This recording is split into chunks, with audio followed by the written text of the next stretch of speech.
Hey y'all, it's Candace with Slusher Consulting. I want to talk about a tough topic today for non-medical home care: boundaries. Boundaries is a tough topic because a lot of times when you talk to an owner or an administrator in non-medical home care about boundaries, we just cringe and go, oh no, do we have to talk about that? And we cringe because we know that even our best caregivers, our most professional caregivers, sometimes cross those boundaries. And a lot of caregivers obliterate them altogether. Just no respect, no understanding of personal boundaries and how to keep things professional with their clients. But caregivers aren't the only ones that cross boundaries. Clients do too. Clients have a tendency to want to know a lot of information about their caregivers, and they will ask questions that are truly none of their business, and caregivers will sometimes have a hard time putting up the boundary.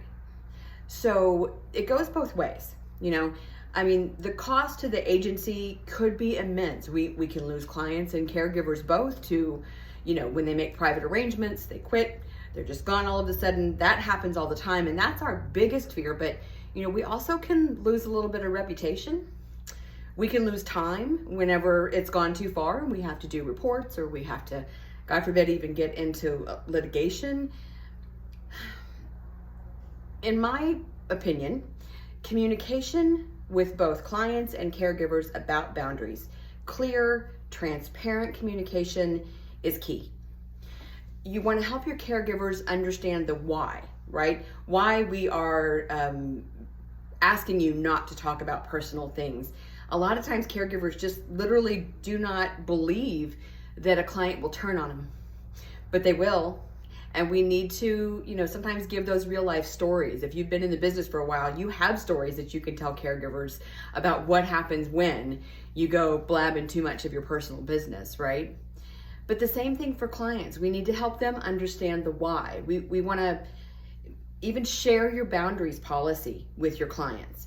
I'm sure if you have a boundaries policy, you already share it with your caregivers, but your clients might need to see that too, because you want to give them the idea and help them understand that, you are the professional agency and you work for the client and your staff work for you, right? So you want to keep that line.